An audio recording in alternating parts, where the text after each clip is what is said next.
आज हम transformation of sentence में सीखेंगे interchange of interrogative to assertive sentence या एसर्टिव टू इंटेरोगेटिव सेंटेंस, यानी कि प्रश्नवाचक वाले वाक्य को साधारण वाक्य बनाना सीखेंगे और साधारण वाले वाक्य को प्रश्नवाचक वाक्य बनाना सीखेंगे। हमारा नियम नंबर 1 है, यदि वाक्य में नॉट है तो हटा देते हैं और नोट नहीं है तो हम नोट को लगा देते हैं। नियम नंबर 1 करने से पहले थोड़ा दर्ज समझेंगे। हेल्पिंग वर्ब, हेल्पिंग वर्ब हमारी होती हैं इज, एम, आर,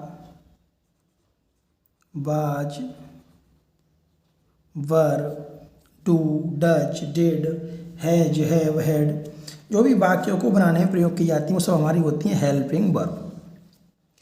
तो यदि हम हेल्पिंग वर्ब को सब्जेक्ट के आगे लगा दें, जो हमारा करता है उससे हम आगे लगा दें, तो वाक्य हमारा बनता है इंटेरोगेटिव। और यदि हम हेल्पिंग वर्ब को कर्ता के पीछे लगा दें तो वाक्य हमारा बन जाता है एफर्मेटिव। अब हमें क्या करना है, हम इंटेरोगेटिव से एसर्टिव बनाएंगे तो हम हेल्पिंग वर्ब को कर्ता के पीछे कर देंगे, और जब हम एसर्टिव से इंटेरोगेटिव बनाएंगे तो हम हेल्पिंग वर्ब को कर्ता से आगे कर देंगे। इतना करने के बाद हमें थोड़ा ध्यान रखना पड़ेगा, यदि वाक्य में नॉट है तो हटा देते हैं और नॉट नहीं है तो हम लगा देते हैं। उदाहरण देखेंगे।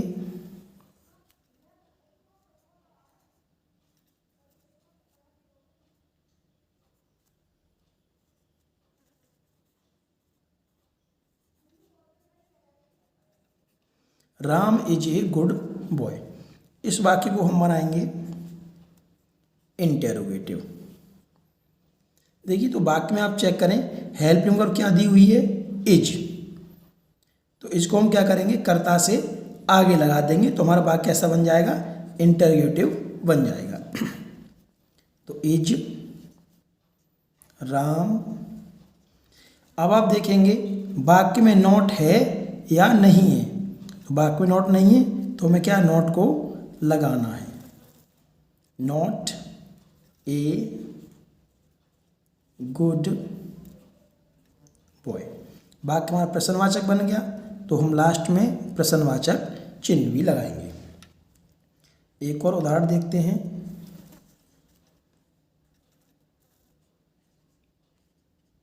Ram does not write a letter, Ram पत्र नहीं लिखता है। अब हम इस वाले वाक्य को बनाएंगे इंटेरोगेटिव। जब हम इंटेरोगेटिव बनाते हैं तो जो भी वाक्य में हेल्पिंग वर्ब होती है उसे कर्ता के आगे लगा देते हैं। तो डज को हम लगाएंगे आगे, डज राम। अब देखिए, वाक्य में नॉट है तो हम नीचे वाले वाक्य में नॉट को नहीं लिखेंगे, राइट ए लेटर और प्रश्नवाचक चिन्ह लगा देंगे। बस हमें ध्यान रखना है, यदि नोट नहीं है तो कर्ता के बाद नोट लगानी है, और यदि नोट है तो हमें नोट को हटा देना है। अब जैसे एक बात देखें, do you play the match, do you play the match, क्या तुम मैच खेलते हो। ये वाला वाक्य देखिए, कर्ता से पहले हेल्पिंग वर्ब लगी यानी प्रश्नवाचक है, इसको हम बनाएंगे एसर्टिव यानी साधारण वाक्य बनाएंगे। तो हम कर्ता के बाद हेल्पिंग वर्ब को लिखेंगे यू। अब आप देखेंगे वाक्य में नॉट नहीं है तो हमें क्या करना पड़ेगा, नॉट को लगाना पड़ेगा। तो you do not play the match. वाक्य साधारण बन गया तो लास्ट में प्रश्नवाचक चिन्ह को हटा करके हम फुल स्टॉप लगा देंगे। तो ये था हमारा पहला नियम।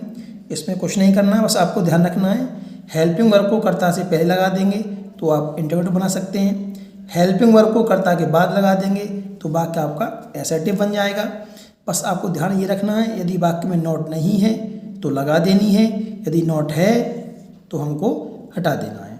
आइए हम देखते हैं अपना दूसरा नियम। आइए अब हम देखते हैं नियम नंबर 2। यदि एसर्टिव सेंटेंस में नेवर का प्रयोग हुआ हो तो जब हम इंटरोगेटिव सेंटेंस बनाते हैं तब हम नेवर की जगह एवर का प्रयोग करते हैं। यानी यहाँ भी नेवर लिखा हुआ है, उस जगह पर आपको एवर लगा देना है जब भी वाक्य आप एसर्टिव से इंटरोगेटिव बनाएंगे तब। उदाहरण देखेंगे, आई shall never forget her। मैं उसे कभी नहीं भुलाऊंगा। वाक्य हमारा एसर्टिव है, हम इसको बनाएंगे इंटेरोगेटिव।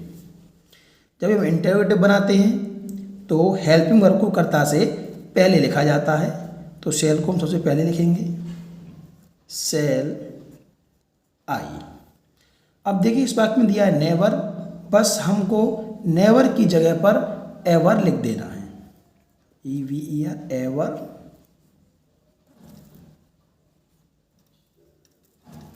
फॉरगेट हर। वाक्य प्रश्नवाचक है तो लास्ट में प्रश्नवाचक चिन्ह भी लगाया जाएगा। एक वाक्य और देखते हैं,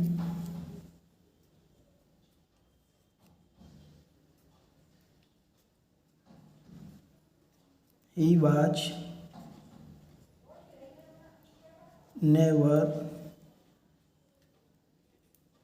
doing this work। he was never doing this work, वह यह काम कभी नहीं कर रहा था। वाक्य हमारा एसर्टिव है, हम इसको बनाएंगे इंटेरोगेटिव। तो इंटेरोगेटिव बनाते हैं तो जो भी हेल्पिंग वर्ब होती है उसको कर्ता से पहले लिखा जाता है, तो वाज ही। अब देखिए नेवर की जगह पर हमें सिर्फ एवर लिखना है, तो ever doing this work. Was he ever doing this work. वाक्य हमारा प्रश्नवाचक है तो लास्ट में हम प्रश्नवाचक चिन्ह भी हमें लगाना पड़ेगा। अब एक बात देखिए, will Ram ever forget my kindness. वाक्य प्रश्नवाचक है, इस वाले वाक्य को हमें बनाना है उल्टा कर देना, एसर्टिव बनाना है। तो हमें कुछ नहीं करना है, जब भी हम एसर्टिव बनाते हैं तो जो भी हेल्पिंग वर्ब होती है उसे कर्ता के पीछे लिख देते हैं। राम, विल इधर आ जाएगी, विल। ठीक, उसी प्रकार करेंगे जिस तरीके से नेवर को हम एवर में चेंज करते हैं। अब वाक्य में एवर है और वाक्य बनाना है हमको एसर्टिव, तो हम एवर की जगह पर नेवर लगा देंगे। नेवर फॉरगेट माई काइंडनेस। ये वाला वाक्य हमारा साधारण है, तो लास्ट में हम फुल स्टॉप लगाएंगे। दूसरे नियम में आपको कुछ भी याद करने की जरूरत नहीं है, बस नेवर आए तो आपको एवर लगा देना है और सारे वाक्य में एवर आए तो हमको नेवर लगा देना है। आइए हम देखते हैं अपना तीसरा रूल। आइए देखते हैं तीसरा रूल। यदि एसर्टिव सेंटेंस की शुरुआत नो वन या नोबडी से हो तो इंटरोगेटिव सेंटेंस बनाते समय हम बाकी की शुरुआत हु से करते हैं। जैसे उदाहरण देखेंगे, नो वन नोस यू, कोई तुम्हें नहीं जानता है। वाक्य साधारण है, इस वाले वाक्य को हम बनाएंगे इंटेरोगेटिव। तो यदि साधारण वाले वाक्य की शुरुआत में नो वन आए या फिर नो बड़ी शब्द आए, तो जब भी वाक्य आप इंटेरोगेटिव बनाएंगे तो आपको इन शब्दों को हटा करके हु का प्रयोग करना है। तो हु नोस यू और प्रश्नवाचक चिन्ह लगा देंगे। एक उदाहरण और देखते हैं,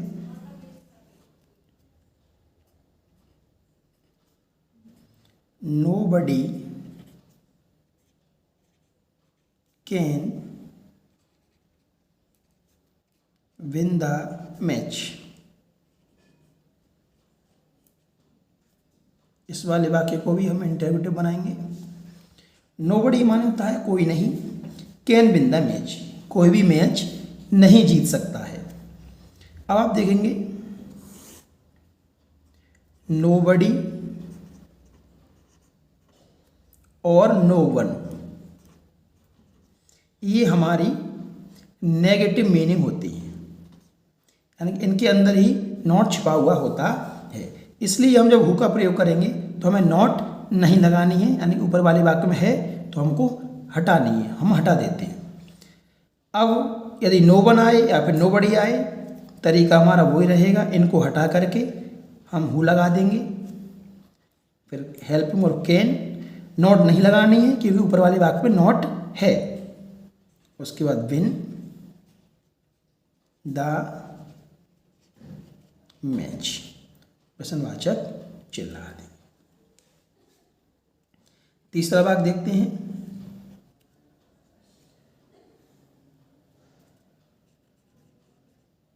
who can read this letter. Who can read this letter, ये वाला वाक्य हमारा प्रश्नवाचक है।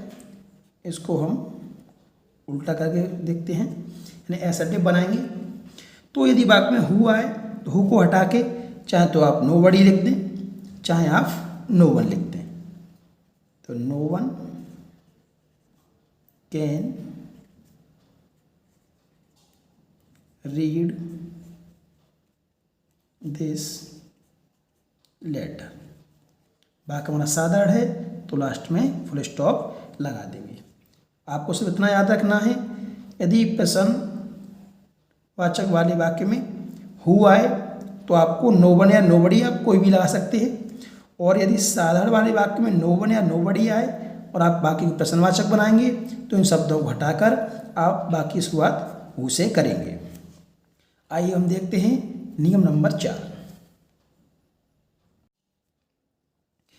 नियम नंबर 4 है, यदि एसर्टिव सेंटेंस की शुरुआत एवरीवन या एवरीबॉडी से हो तो इंटरोगेटिव सेंटेंस बनाते समय हम वाक्य की शुरुआत हु, उसके बाद हेल्पिंग वर्ब, उसके बाद नॉट से करते हैं। यानी कि नियम नंबर 3 में हमने आपको बताया नो वन और नो बडी, ये दोनों मीनिंग हमारी होती हैं नेगेटिव, यानी इनके अंदर नॉट छिपा हुआ होता है। उसी प्रकार एवरीवन और एवरीबॉडी, एवरीवन और एवरीवन होता है प्रत्येक, लेकिन ये हमारी होती हैं पॉजिटिव मीनिंग, यानी एफर्मेटिव मीनिंग, इनमें नॉट नहीं दिया होता है। तो मैं करना क्या होता है, नॉट होती है वाक्य में तो हम हटा देते हैं, और यदि नॉट नहीं होती है तो हम लगा देते हैं। तो जब भी वाक्य में रूल नंबर 3 में हमने देखा नो वन या नो बडी आया तो हमने क्या किया, सिर्फ हु को लगाया, नॉट नहीं लगाई क्योंकि ऊपर वाले वाक्य में नॉट आई हुई थी। अब यदि वाक्य की शुरुआत एवरीवन या एवरीबॉडी से होगी, ये तो एफर्मेटिव मीनिंग है, इसमें नॉट नहीं होती है। जो वाक्य हम प्रश्नवाचक बनाएंगे उसमें हमें नॉट का प्रयोग करना पड़ेगा। उदाहरण के माध्यम से समझेंगे।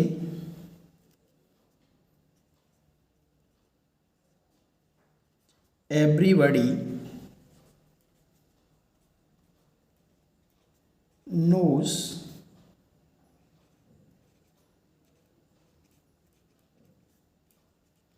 एवरीबडी नोज गांधी जी।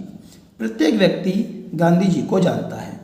वाक्य हमारा साधारण है, इसको हम बनाएंगे इंटेरोगेटिव।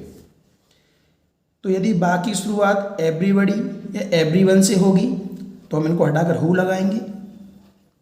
उसके बाद हेल्पिंग वर्ब, तो इसमें ऐसा ही लगी है। वाक्य है हमारा प्रेजेंट इंडेफिनिट का, और प्रेजेंट इंडेफिनिट में हेल्पिंग वर्ब होती है डू या डज। तो हु हमारा एक वचनकर्ता में आता है, इसलिए हम लगाएंगे डज। अब ऊपर वाली वाक्य में नॉट नहीं है, यानी ये पॉजिटिव मीनिंग है, तो हमें नॉट भी लगानी है। Who does not know. जब वाक्य में डज लग जाती है तो फिर ऐसा ही इसको हम नहीं लगाते हैं। गांधी जी, और लास्ट में प्रश्नवाचक चिन्ह हम लगा देंगे। एक और उदाहरण देखते हैं।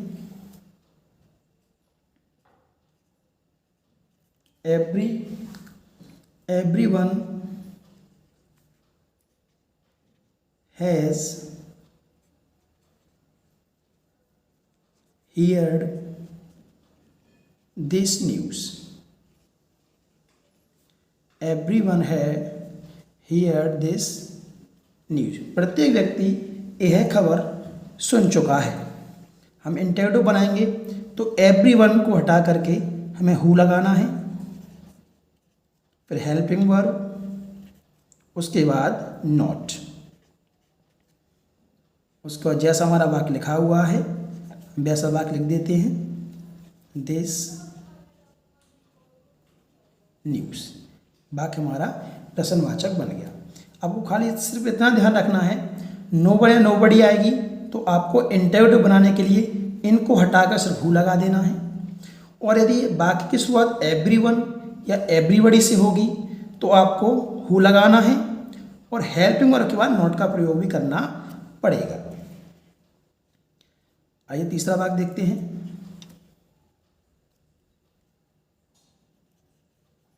Who does not like to become great. वाक्य हमारा प्रश्नवाचक है, इसको हम बनाएंगे एसर्टिव। तो हम देखेंगे वाक्य में हु है, हेल्पिंग वर्ब है और नॉट भी है। तो जब हम एसर्टिव बनाएंगे तो ठीक उल्टा कर देंगे। आप इनको हटा करके या तो आप एवरीवन लगा दें या फिर आप एवरीबडी लगा दें। तो एवरीवन लाइक्स। जब डज को हटाते हैं तो हमें एसआईएस का प्रयोग करना पड़ता है। यदि आपको ये डू डज या जो ये वाक्य में नहीं आ रहे हैं, उसके लिए हम आपको प्रेजेंट इंडेफिनिट की एक क्लास कराएंगे, जिसको आप देखकर ही समझ सकते हैं कि डज कहाँ लगती है, एसआईएस कहाँ लगाई जाती है। तो everyone likes to become great. वाक्य हमारा साधारण है, लास्ट में हम फुल स्टॉप लगा देंगे। इसमें हम एक और उदाहरण देखेंगे, number 4। Who can avoid it. इसे कौन मना कर सकता है। वाक्य हमारा प्रश्नवाचक है, इसको हम एसर्टिव बनाए या उल्टा करेंगे। तो आप देखेंगे वाक्य में हु दिया हुआ है प्लस हेल्पिंग वर्ब दी हुई है, लेकिन नॉट नहीं है। तो हमें क्या करना है, नॉट को लगाना पड़ेगा। तो हम नो वन या नो बडी में से कोई से भी एक लगा सकते हैं, क्योंकि इनके अंदर नॉट पहले से ही दी हुई होती है। और यदि कैन के बाद नॉट आ जाती तो हमें नॉट को हटाना पड़ता। तो हम पॉजिटिव मीनिंग में से या तो एवरीवन या फिर एवरीबडी को हम लगा सकते थे।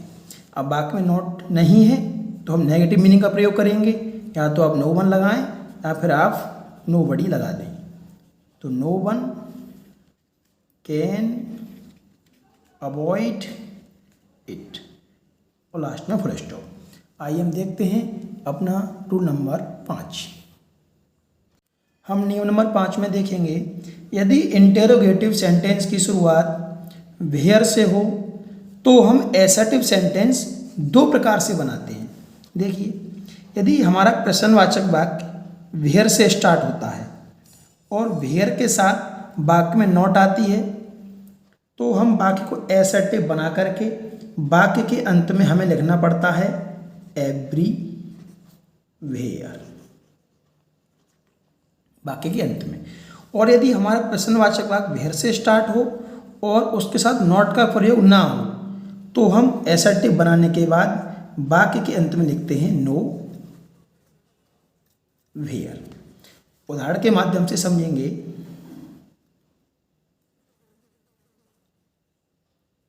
Where will an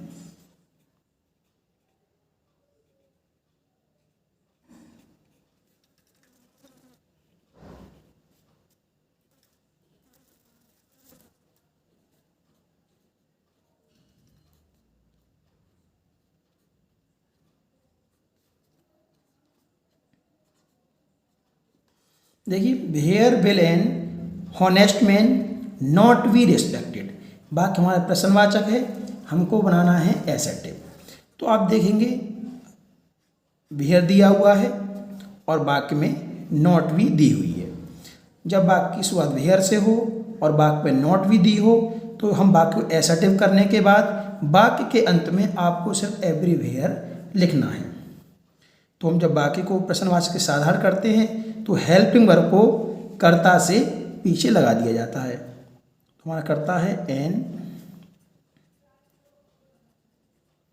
honest man will कर्ता से आगे है, इसलिए वाक्य प्रश्नवाचक है, हम इसको पीछे कर देंगे, वाक्य हमारा साधारण हो जाएगा। नॉट को हम हटा देंगे, will be respected.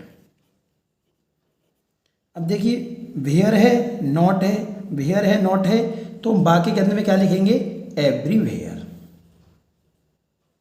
Every where, वाक्य हमारा साधारण बन जाता है। एक और उदाहरण से समझेंगे। Where shall I have happiness and peace, प्रश्नवाचक चिन्ह। इस वाले वाक्य को भी हम बनाएंगे एसर्टिव। अब देखिए, वाक्य शुरुआत वेयर से है और वेयर के साथ नॉट ना हो, वेयर है लेकिन वाक्य में नॉट नहीं है, तो हम वाक्य को साधारण कर देंगे और वाक्य के अंत में हमें सिर्फ नो वेयर लिखना पड़ेगा। तो करता है हमारा आई और सेल को हम कर्ता के पीछे लगा देंगे, वाक्य हमारा साधारण हो जाएगा। I shall have happiness and peace. अब वेयर है नॉट नहीं है, तो वाक्य के अंदर हमें लिखना पड़ेगा नो वेयर। इस वाले नियम में आपको ज़्यादा याद नहीं करना है, बस आपको देखना है यदि वाक्य में वेयर से स्टार्टिंग होती है और नॉट आता है तो लास्ट में आपको एवरी वेयर लगा देना है, और यदि वाक्य की शुरुआत वेयर से होती है और वाक्य में नॉट नहीं होती है तो हम वाक्य के अंत में नो वेयर लिखते हैं। आइए देखते हैं हमारा नियम नंबर 6। आइए देखते हैं हम नियम नंबर 6 में इंटरोगेटिव सेंटेंस से एसर्टिव सेंटेंस बनाने के कुछ अन्य नियम भी होते हैं। जैसे मान लीजिए, इंटरोगेटिव सेंटेंस की शुरुआत व्हाट दो, इंटरोगेटिव सेंटेंस की शुरुआत व्हाट दो से होती है, तो जब हम एसर्टिव बनाते हैं तो व्हाट दो को हटा करके हमें लिखना पड़ता है इट डज। आप डज नॉट लिखते हैं या फिर डज नॉट की शॉर्ट फॉर्म लिख सकते हैं डजंट, तो it does not matter if.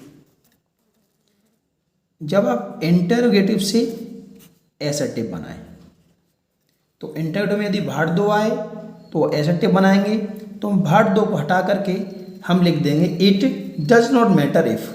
और यदि एसेटिव वाले वाक्य में it does not matter if लिख के आए और हम इंटरोगेटिव बनाएंगे तो इसको हटाकर हम लिख देंगे भाट 2। एक उदाहरण देखते हैं। भाट 2, भाट 2 का मतलब होता है यद्यपि क्या हुआ, वी मिस द ट्रेन। यद्यपि क्या हुआ, हमारी ट्रेन छूटती है। वाक्य हमारा इंटरोगेटिव है, हम इसको बनाएंगे एसेटिव। तो इंटरोगेटिव में भाट 2 दिया है और जब हम एसेटिव बनाएंगे तो भाट 2 को हटा करके हमें लिखना पड़ेगा इट, आप शॉर्ट फॉर्म में लिख सकते हैं डजंट, या पूरा लिख सकते हैं डज नॉट मैटर इफ। उसके बाद जैसा वाक्य लिखा हुआ है वैसा हमें लिख देना है वी मिस द ट्रेन। वाक्य हमारा साधारण बन जाता है। अब मान लीजिए साधारण वाले वाक्य को हमें इंटरोगेटिव बनाना पड़े तो आप it does not matter if को हटा करके भाट 2 लगा देंगे तो वाक्य आपका इंटरोगेटिव बन जाएगा। इसी प्रकार यदि इंटरोगेटिव सेंटेंस की शुरुआत भाई से हो तो जब हम एसेटिव सेंटेंस बनाते हैं तो भाई को हटाकर हमें लिखना पड़ता है इट इज एक्सट्रीमली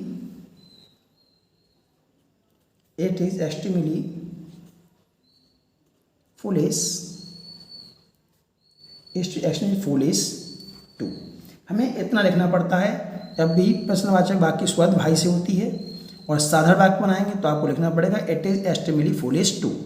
और इस साधारण वाले वाक्य में यदि ये लिखा हुआ है और हम इंटरोगेटिव बनाएंगे तब हम इसको हटा के लिख देंगे वाई। एक उदाहरण देखेंगे, वाई